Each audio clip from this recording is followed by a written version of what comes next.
Oasis are often compared to the Beatles, and for good reason. The Gallagher brothers have never been shy about how much the Beatles influenced their music. But Oasis's music isn't just a clear rip-off of the Beatles, it's just influenced. So what exactly is making Oasis's music sound Beatle-ish?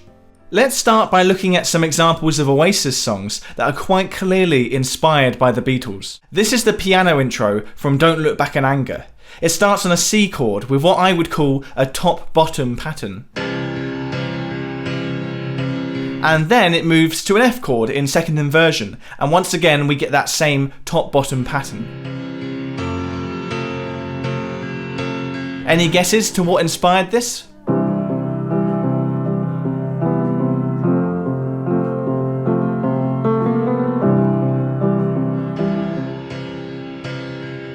Imagine by John Lennon uses the exact same two chords and the exact same top-bottom pattern. Granted, Imagine also has this passing chord here and this chromatic decoration, but you can see how similar these two parts are. And Noel Gallagher openly admits that the piano intro from Don't Look Back in Anger is lifted from Imagine. In the case of Don't Look Back in Anger, I mean, the opening piano riff is Imagine. And it's not just the music of Don't Look Back in Anger that was inspired by John Lennon, the lyrics were as well. For example, this lyric, "So I start a revolution from my bed, 'cause you said the brains I had went to my head," is allegedly a direct quote of something John Lennon said on a tape-recorded memoir that he made shortly before his death. And of course, the lyric is referencing the time that John and Yoko staged a protest about the Vietnam War from their bed. Another great example of a Beatle-influenced Oasis song is She's Electric. The chorus melody in She's Electric is very reminiscent of the chorus melody in While My Guitar Gently Weeps.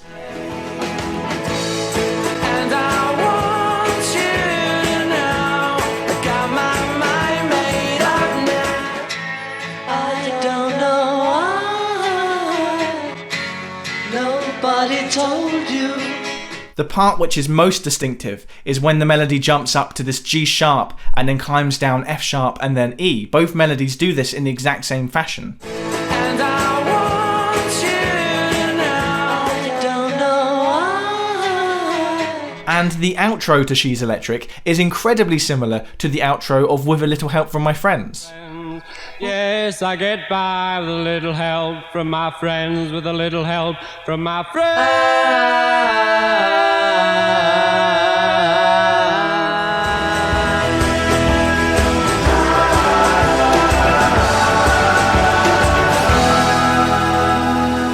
One more Oasis song which was obviously influenced by the Beatles is Falling Down, which has a drum loop which is suspiciously similar to a very famous Beatles drum loop.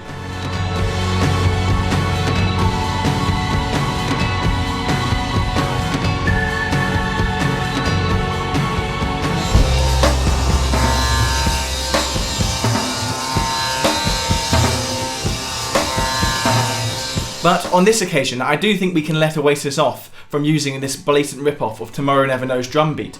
Because do you know who's playing that blatant rip-off of that drum beat? Ringo Starr's son, Zach Starkey. But the Beatle-esque sound that Oasis have across their music isn't just down to a few rip-offs or liftings from Beatles songs.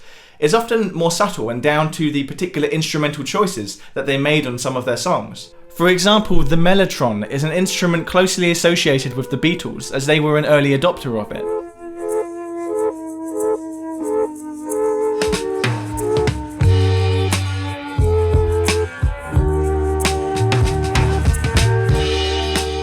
And Oasis have used the mellotron on various occasions in their music, including here on Go Let It Out.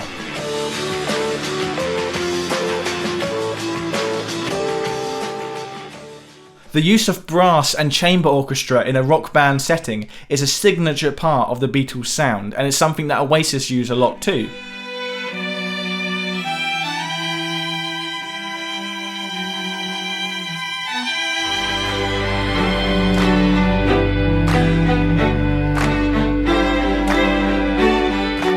Another technique that the Beatles helped first popularise is the reverse guitar solo, for example on Tomorrow Never Knows.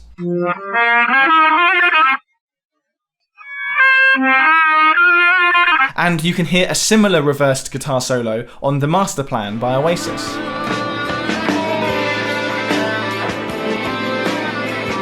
Ringo Starr's distinct drumming style is also a key part of the Beatles' sound, particularly his slow, tom-heavy drum fills, like this one. And you can find similar Ringo-inspired drum fills across the Oasis back catalogue, but perhaps the most noteworthy example is here on Don't Look Back in Anger.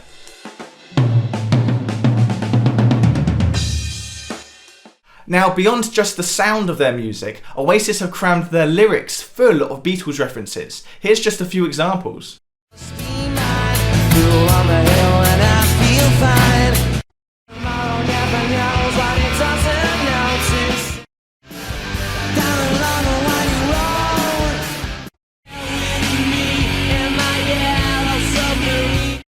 And have you ever wondered what a Wonderwall is? Well, it's yet another reference to the Beatles. Wonderwall was an independent film released in 1968, which was soundtracked by George Harrison. The film also included a character called Penny Lane. So I may have just spent the last 5 or 10 minutes ripping into Oasis for the amount of times they've referenced the Beatles in their music, but I'm not saying that the Gallagher brothers are ripping the Beatles off. I'm not saying that they're plagiarising. What they're doing is taking the music of the Beatles and the music of their other influences and creating something new and valuable with it. The Gallagher brothers are known for wearing their influences on their sleeve, but this shouldn't be an issue. No music or culture, for that matter, is new. It's all an ongoing conversation. It's an evolution across time and generations, which is why it's so frustrating when you hear about lawsuits. The Gallagher brothers have had their share of lawsuits, but it's when you hear about these new pop music lawsuits like Blurred Lines or this recent Katy Perry one, which it really makes you scared for what the future of music could look like if people aren't allowed to be influenced by other music.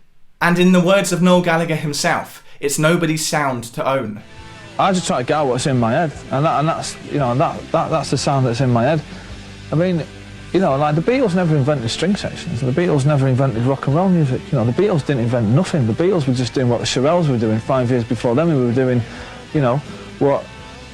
what all the blues geezers were doing. So it's not anybody's sound to own.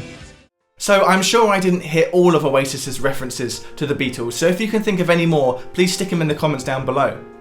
And a massive thank you, as always, goes to my patrons, without whom this channel wouldn't be able to exist. A special thanks goes to Andre Saenz-Diaja, Andrew Brown, Andy Deacon, Austin Barrett, Bob McKinstry, Chris Cabell, Christopher Ryan, Daniel Long, Daryl, Darren Harvey, David Eford, Esben Hansen, FD Hodor, George Taylor, Golfhouse, James Ko, J.A. Cockensparger, Joe Vasson, Jonas Soderstrom, Justin Vigor, Melody Composer Squared, Nancy Gillard, Orlando Bernard, Paul Pazel, Peter Dunphy, Roger Clay, T. Newport and Tim Beaker.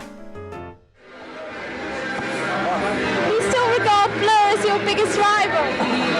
Beatles are our biggest rivals. Are you going to be as famous as the Beatles? That's up to you. It doesn't matter, we're better than Blur, that's all that matters. Were you disappointed that Blur's record made more sales than yours did? Give me shit. It's about time they have a number one. Teeny bopper group. Bag of shite.